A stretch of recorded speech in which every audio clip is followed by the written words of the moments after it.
Unlike many other ancient Egyptian burial grounds, King Tutankhamun's tomb stayed hidden and free of unwanted thieves for 3,000 years. One reason was that the tomb was smaller than average and tucked away in a place called the Valley of the Kings. This area was already being extensively explored by the time they stumbled upon Tut's spot.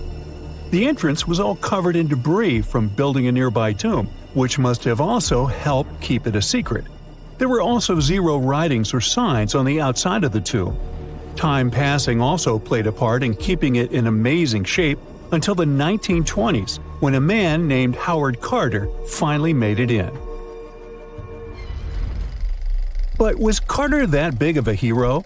Some recent findings say he might have been sneakier than initially thought.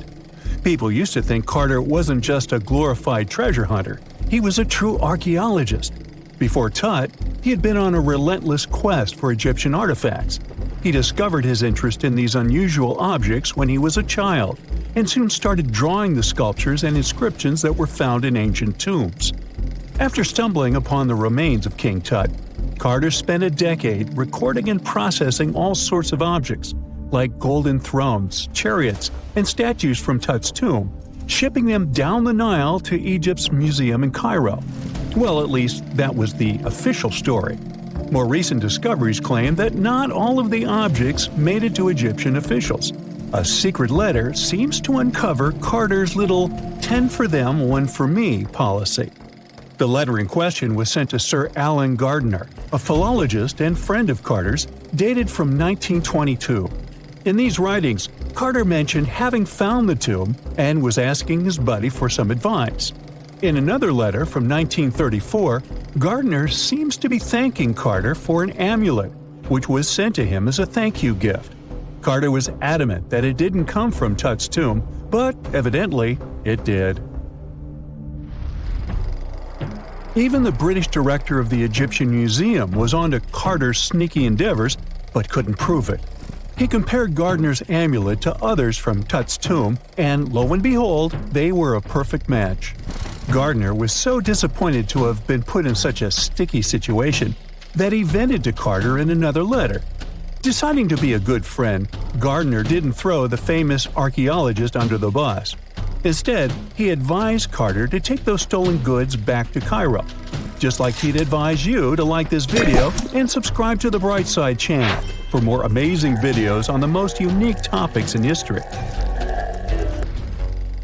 It's not the only shady piece of information on Carter's post-discovery behavior. In 1947, a man named Alfred Lucas, who used to work with a controversial archaeologist, gave some information in an obscure journal in Cairo.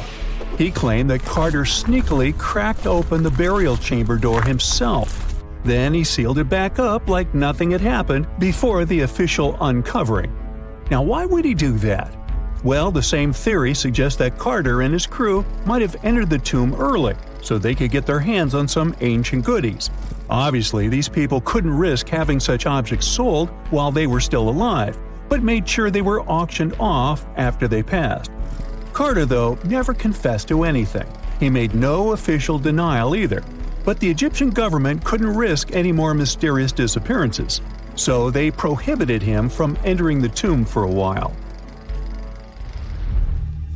Some have connected this apparent stealing to the curse of King Tut.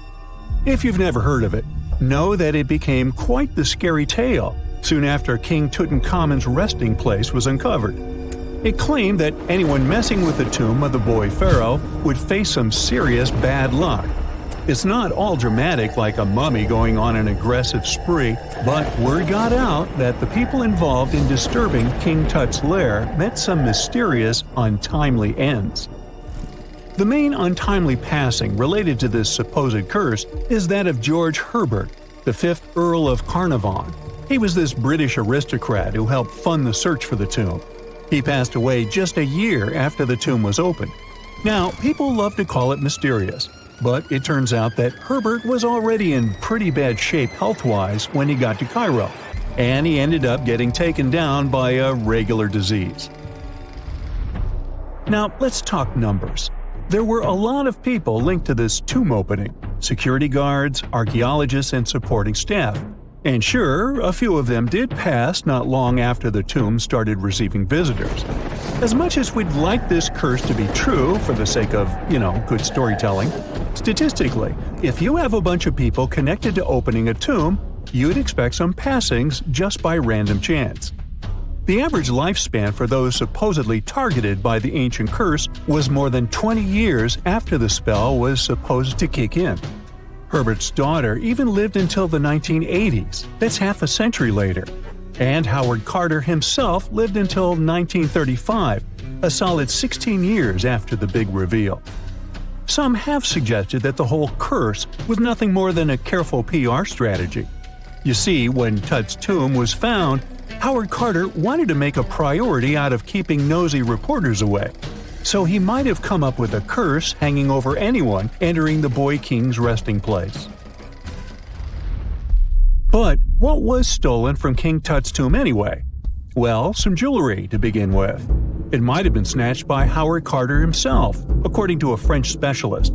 He did some intensive research by looking at old pictures taken from inside the tomb back in the 1920s. He compared those images to various objects from museums and auction houses. He soon started to piece together the whereabouts of some of Tut's jewelry. First up, there's this collar that used to be on Tut's chest. It was all broken into pieces, and some parts went via Carter to the Nelson Atkins Museum in Missouri.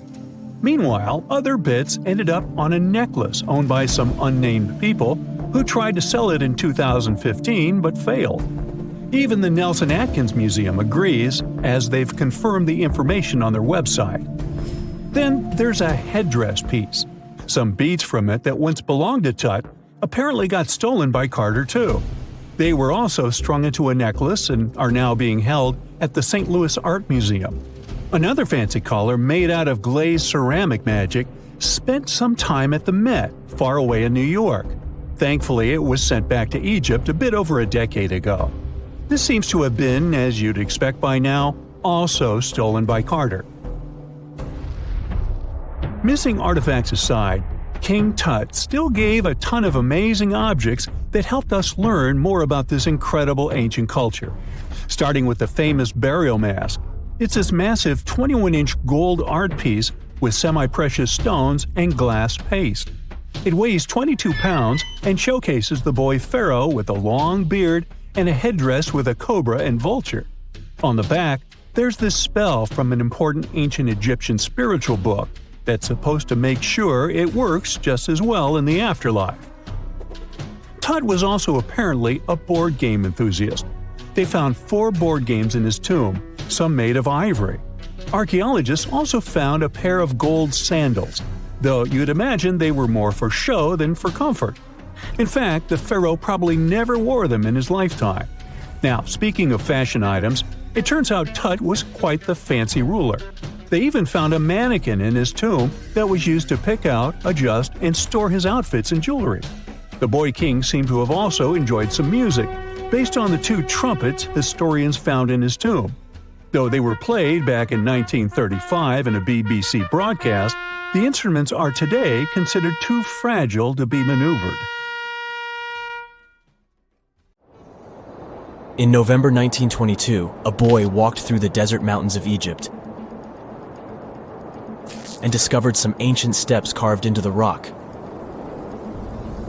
Subsequently, this find became one of the world's largest and most significant archaeological discoveries. This step was part of Tutankhamun's untouched tomb. Archaeologists found about 5,000 ancient objects, including jewelry, fabrics, painted vases, and funeral masks. You've probably seen one of them. It has become one of the most recognizable attributes of ancient Egypt. More than 100 years have passed since then, and now humanity has finally become close to another large-scale discovery, the tomb of Cleopatra. This queen was the last active ruler of the Ptolemaic Kingdom of Egypt, who sat on the throne from 51 to 30 BCE. There are many ancient records about Cleopatra, her reign, and her unusual personality, but until now, no one has discovered the secrets about her passing away in the burial place. So, one archaeologist, Dr. Kathleen Martinez, has been studying ancient records and temples around Alexandria for decades and concluded that the tomb of the queen should be located under the ancient city of Taposiris Magna, founded in 280 BCE. It was a big city on the northern coast of Egypt where tens of thousands of people were engaged in trade and industry, and it seems that Dr. Martinez's guesses turned out to be correct. She and a group of archaeologists have discovered a secret underground tunnel near Alexandria with a length of about 0.8 miles. It was cut into the rock under Taposiris Magna's temple. During further excavations, they found many things that indicate Cleopatra's tomb lies in the tunnel's depths. It's also possible that she is buried there together with the Roman commander, Mark Antony. According to ancient records, Cleopatra and Mark Antony loved each other and together opposed the Roman Senate, which declared Antony a traitor. The fact that natural disasters have occurred on the territory of Taposiris Magna for thousands of years can complicate the excavations. Earthquakes and floods destroyed the city and possibly flooded its underground tunnels. But archaeologists hope the ancient tomb remains untouched, and that it hides many treasures and records about the royal life of ancient Egypt during the reign of the last dynasty. There's a chance that excavations will go underwater and in the mud. This will require much time and funding, but archaeologists are sure it's worth it. Anyway, it's too early to say that Cleopatra is really buried there, but scientists have found many things in the tunnel that confirm this, including clay pots, dozens of coins with the image of Cleopatra and Alexander the Great, as well as a bust with the image of the Egyptian queen.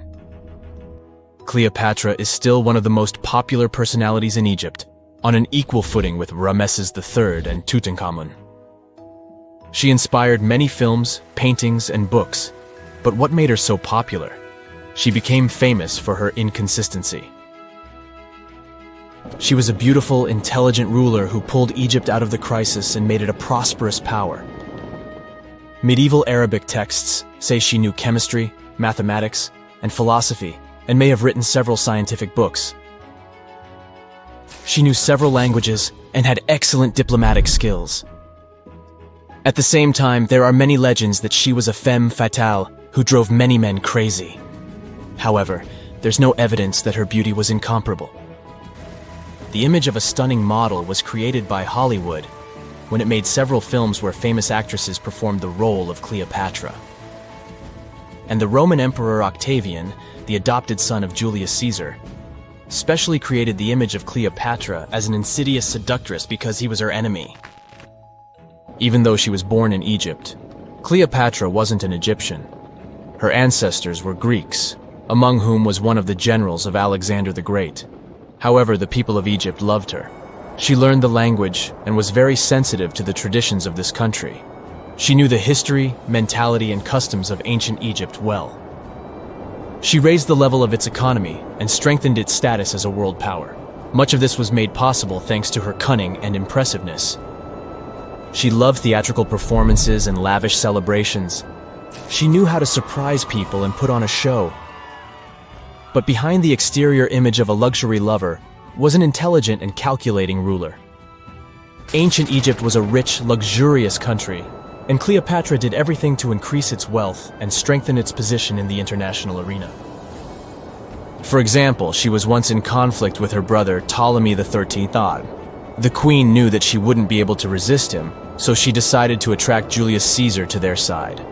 The Roman emperor arrived in Alexandria, where Cleopatra wanted to meet him, but Ptolemy knew about her plans and was about to prevent her from coming to Caesar. Then, instead of a rich and noisy arrival, Cleopatra decided to make her visit inconspicuous. She wrapped herself in a carpet or linen bag the emperor's servants carried into Caesar's private chambers. Cleopatra emerged from the carpet and impressed the Roman emperor with her beauty and determination. As a result, they fell in love with each other and became close allies. After some time, she impressed another influential Roman for diplomatic purposes. She arrived to meet Mark Antony on a golden barge with purple sails and silver oars.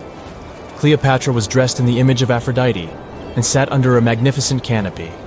Her servants dressed like cupids and were blowing her fan and burning incense. But Cleopatra created such a show for a reason.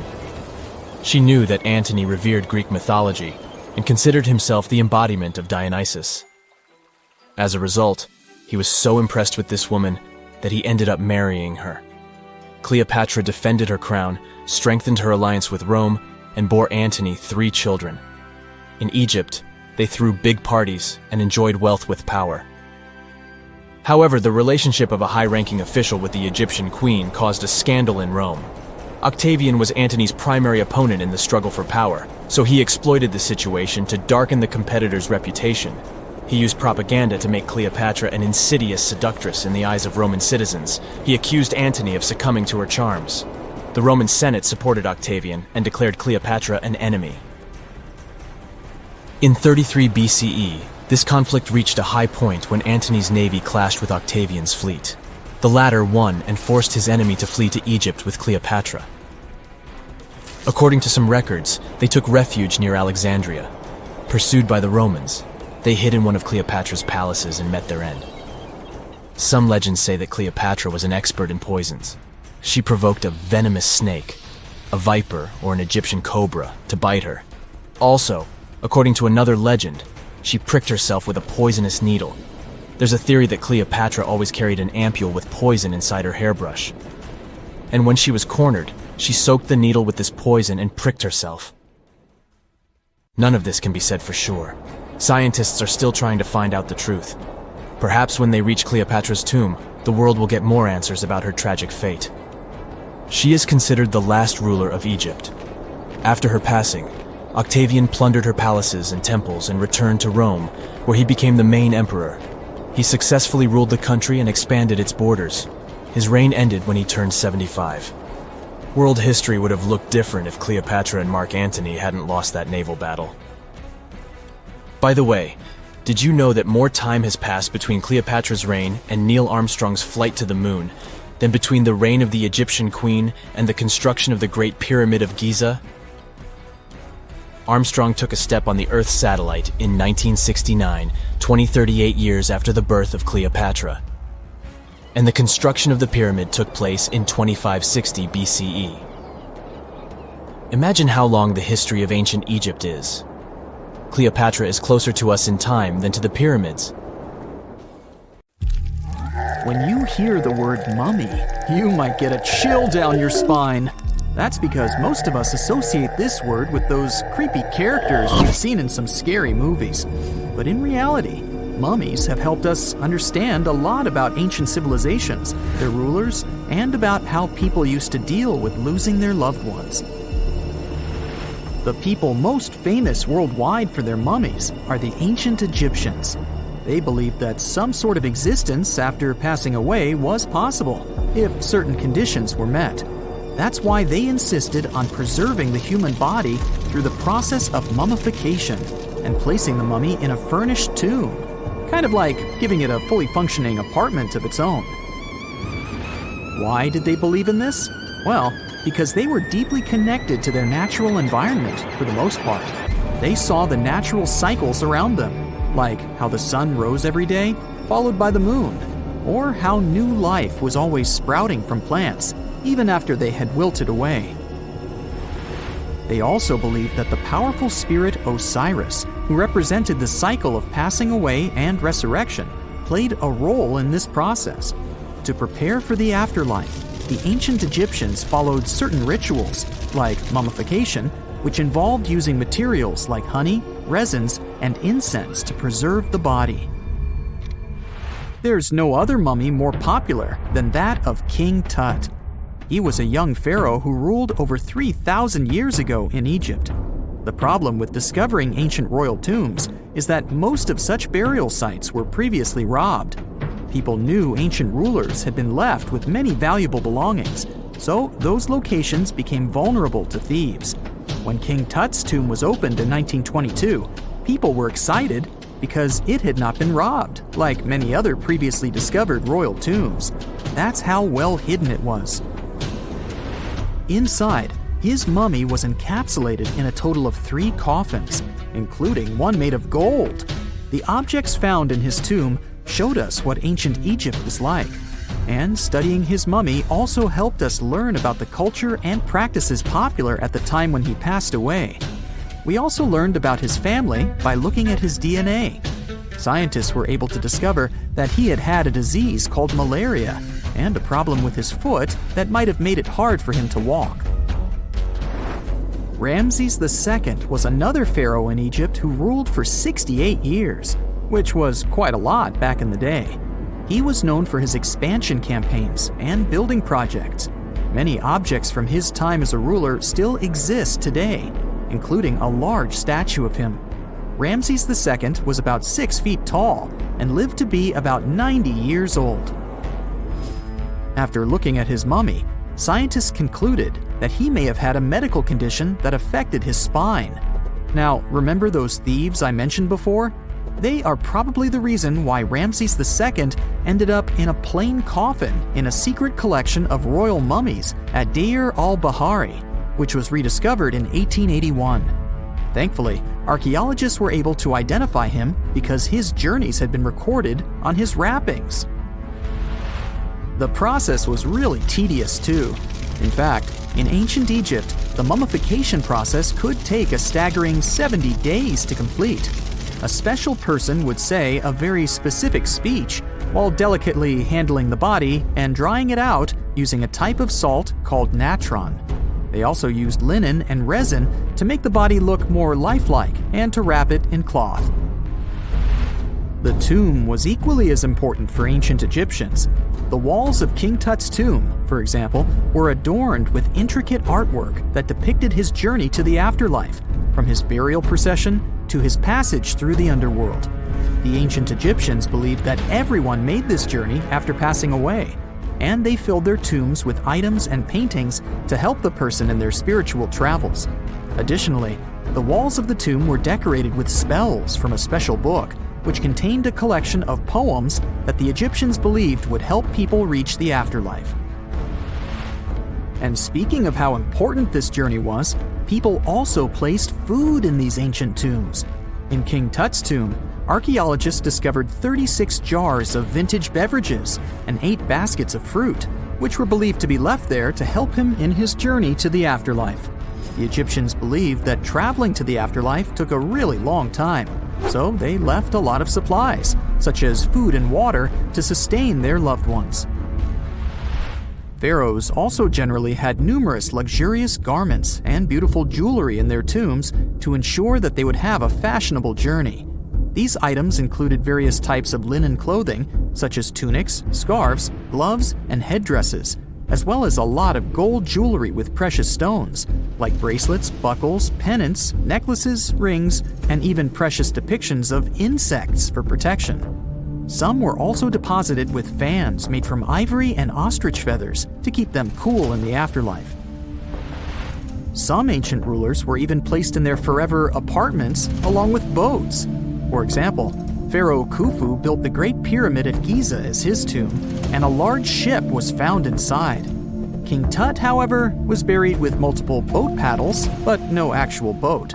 Instead, he had 3 chariots and numerous walking sticks made of precious materials, perhaps indicating he'd rather travel to the beyond by land, not by water. Amongst the most interesting objects found near ancient mummies are bottles of oils and perfumes. If rulers were supposed to be fashionable, why not smell nice too, right? Also, some of them had some ancient kinds of board games, most of them made out of precious materials like gold or ivory. One of those games was called Senet. It was very popular amongst the ancient Egyptians and very similar to modern-day chess. The ancient Egyptians may have the most famous mummies out there, but they weren't the first to invent the procedure. In fact, it all started in South America with an ancient civilization named the Chinchorro. As far as we know today, these people were the first to mummify their loved ones that had passed away. They did it somewhere around 2,000 years before the Egyptians started their own rituals. Sure, we can tell a lot about ancient rulers by studying these mummies, but until recently, we had no idea what they really looked like during their lifetime. Not so long ago, though, some very special mummy paintings were found by archaeologists studying ancient Egyptian objects. These mummy portraits are highly detailed paintings of individuals that were made while they were still alive. Such paintings were often painted on wood, as opposed to the classical portraits we all know about, which are painted on canvas. They are known for their realism and beauty, and have even been used by researchers to diagnose diseases by comparing them to the corresponding mummies. Some of these portraits also include depictions of jewelry, which was later found on the mummies. The recent discovery of these mummy portraits in Central Egypt is significant, as it marks the first time in over a century that such paintings have been found. Mummies appeared all around the world naturally, too. Mummification can occur without people intervening because of natural conditions, like extremely cold or hot environments, places with a lack of oxygen, or accidental exposure to chemicals that preserve the body. These conditions don't allow bacteria to grow, resulting in the body remaining more or less intact. Famous Otzi was one of these mummies. We know today he was a man who lived around 5,000 years ago in Europe. But upon his discovery in the Alps in 1991, Austrian authorities initially believed that he was a modern mountaineer because of how well preserved the body was. However, after the Iceman was removed from the glacier, it was determined that he was actually from the Copper Age. It's nighttime, and you're about to walk inside Pharaoh Tutankhamun's final resting place. You know, King Tut. You don't have a torch, but at least you came with a flashlight. You walk down several flights of stairs and observe how the walls are carved in hieroglyphics and what looks like a spell. Those who take anything from this place will be doomed for life, the spell says.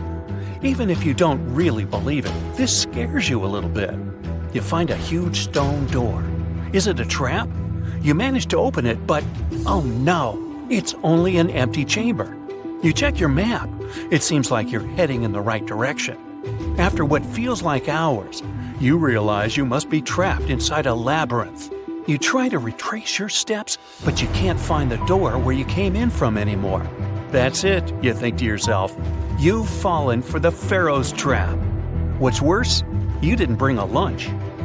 Okay, so we've all seen Hollywood movies where the main character is exploring ancient ruins and faces some seriously dangerous traps, right?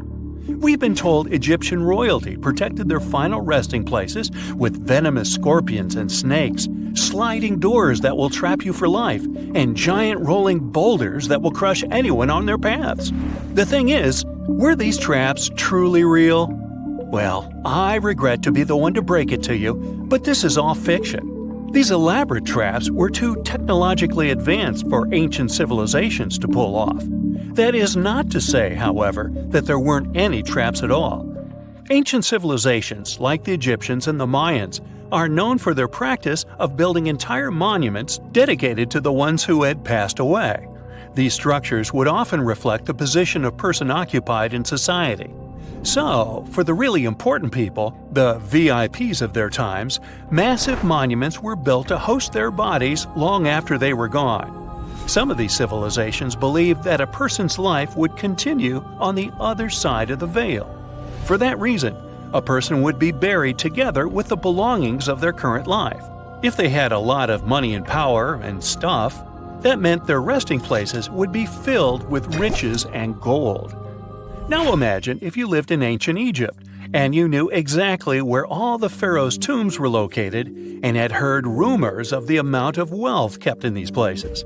Maybe you would be tempted to go check it out, right? We're talking about large rooms filled from floor to ceiling with golden artifacts, jewels, and even money. I mean, it does sound tempting. And since there weren't any security guards protecting the entrance of these places, Egyptians needed to get creative as to how they would protect these riches. These old civilizations found some traps to be useful.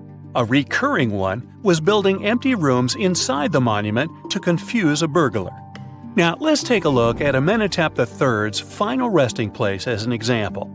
It was built in the city of Luxor, in a spot also known as the Western Valley of the Kings. Two French engineers originally discovered the monument between 1905 and 1914 CE.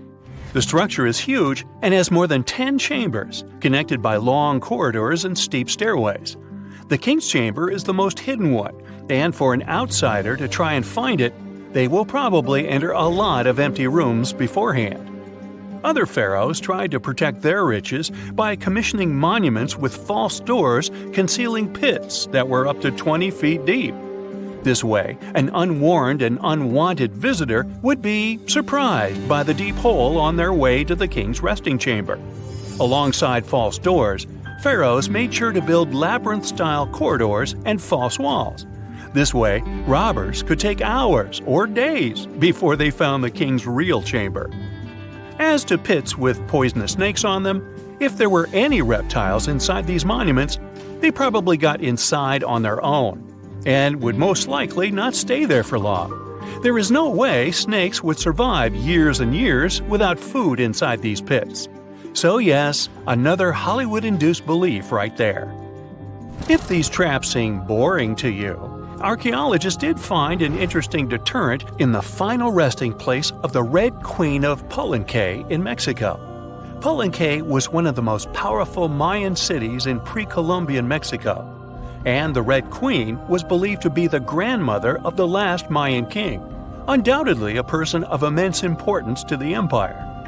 In her honor, a huge monument was built to keep her body after her passing. The discovery of the tomb itself was already thrilling. Archaeologists found an ancient monument when digging at the site back in 1994. The first thing they found was a room with a hidden door. Once they opened the door, they discovered a long corridor.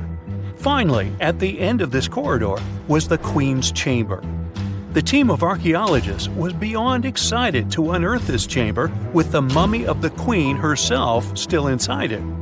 They found her to be accompanied by her pearls, jade shells, and expensive rocks. But as the team explored the remains, they saw something rather strange. The room was filled with a red-colored powder. Researchers knew that the color red was important to the Mayan people, and that much of their clothing and buildings were decorated with this color. But they didn't understand why the queen was buried with this unknown red substance. After they took a sample back with them for further analysis, they discovered that the red powder was cinnabar, a very dangerous mineral. This powder, when inhaled, can cause, shall we say, severe health damage to a person. The team concluded that this could only be a trap for anyone trying to steal her riches. Okay, so dangerous powders might have worked as the most intense traps we've seen until now. But perhaps the cheapest way to keep out unwanted visitors was to advertise spells written out all over the monument. We'd probably laugh at these today, but back in the day, they were more or less effective. Spells usually said that the person who took anything from that place would meet a tragic fate. Some spells said that robbers would lose their houses in big fires or terrible floods. Other spells said burglars would have incurable and undiagnosed health issues, but they weren't really enough to stop people from taking any gold. There are some stories surrounding how these spells might have been real. One of them is from the famous British Egyptologist Howard Carter, the one responsible for unearthing Pharaoh Tutankhamun's resting place in the 1920s. After months of unsuccessful digging, Carter discovered the tomb's existence by chance. He found the entrance to a stairway right beneath the soil where he had been searching all those months. With the help of a team, he cleared the piles of sand blocking the stairs and discovered a doorway. The door had several royal symbols carved into it, and Carter knew this could only mean a very important person had been buried there. And he was right. With a chisel, he made a hole in the top left-hand corner of the doorway and lit his vision with the help of a candle. He couldn't believe what he was seeing, the reflection of several golden and jeweled items crowding the chamber before him. Lost for 3,000 years, Carter had just discovered the final resting place of King Tut. But the story didn't finish here. This discovery was accompanied by a series of unfortunate events that led people to believe it had something to do with the pharaoh's spell. Carter himself mysteriously passed away just a few years later, and some of his assistants lost their houses in floods, just like one of the spells threatened. Some say it's just coincidental, as there's no real proof of these things being connected. Well, what do you think? Was this an effective trap after all? A gruesome discovery took place in Egypt some years ago. You want to hear about it? 16 human hands, carefully buried in 4 eerie pits. They didn't look too much like human hands at first, since they were abnormally large, but they were. Weirdly, there were only right hands. No left hands were in sight. It turned out that it points to the practice of an ancient dark ritual. Old Egyptian art and tales talked of a ceremony where warriors would present the right hand of their adversaries as proof of victory and ask for gold in return. Egyptians believed in the afterlife, so cutting off someone's hand meant you cut off their power eternally. Guaranteeing this type of defeat was interesting to the winning party. Here, the fight was between Egyptians versus Hyksos, who lived in what was once known as Canaan. Egypt has always been the center of some history-changing findings, and some time ago, this papyrus was found. If we stretched it open, it would be just a tad bigger than the height of a skyscraper. The world's tiniest skyscraper, which is located in Wichita Falls, Texas. When humans didn't write on their notes app, they wrote on this thing, made from the medulla of a papyrus plant. Around 2,000 years ago, ancient Egyptians wrote something reminiscent of a book where they describe most of their funerary traditions and their visions of the afterlife. It's considered one of the most important texts from ancient Egypt and is still sold in bookstores to this day. This ancient manuscript was unearthed from a chamber located just south of the Pyramid of Djoser, located in Saqqara. Oh yes, Djoser is the oldest pyramid in Egypt and not the Giza pyramids like most people think. So recently, the site of Saqqara buzzed with excited archaeologists who probably found one of Egypt's oldest complete mummies. They believe that this beautiful and well-preserved mummy was that of a wealthy man. He was discovered in a deep shaft, covered in layers of gold leaves. There are many symbols that show he was an important and wealthy man, like the band he wore on his head, the bracelet on his chest, and the fact that he was embalmed with a tunic, which was reserved for Egypt's finest. The most exciting part of the entire discovery was finding the resting place sealed with mortar, just as the ancient Egyptians had left it 4,300 years ago. Now this may sound weird, but back in 2008, archaeologists discovered a missing pyramid. Now it went missing because it deteriorated over the span of 4,000 years. Today, you can only see its base. It was a pretty important site back in ancient times. It is said that around the area of the pyramid, the ancients hosted a special type of ceremony where high priests would carry mummified remains of sacred bulls. Now here's a fun fact. Ancient Egyptians believed that Apis bulls were earthly incarnations of the city deity of Memphis and was connected to rites of fertility. It wasn't just any Apis bull though. They needed to be all black with a single white mark between its horns and a bunch of very specific characteristics. They were selected by the local priests and honored until they passed away. After that, they were mummified and buried in underground galleries. Meanwhile, this missing pyramid sort of disappeared around the 1800s. It was a German archaeologist who first found it in the village of Saqqara. He called it the Headless Pyramid when he first found it. But then, years after the official discovery, the desert sand came along and covered the whole thing. There were some excavations between the 19th and 20th centuries, but they weren't too systematic. That's why scientists were so thrilled when they dug an entire pyramid's base after removing the 25-foot mound of sand that was covering it. Oh, and it turns out American archaeologists are excavating a cemetery in Egypt that could contain over 1 million mummified bodies. So far, archaeologists have dug around 1,700 mummies. One of the main differences from other classic Egyptian mummies is that these people weren't kings and pharaohs. They were commoners that most likely lived about 1,500 years ago, when Egypt was controlled by the Roman and Byzantine empires. The name of the cemetery is cool though, the Way of the Water Buffalo, just in case you want to check it out on your next trip.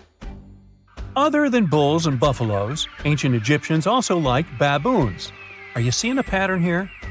In the beginning of the 20th century, archaeologists discovered a site filled with mummified baboons in a place called, guess what? The Valley of Monkeys.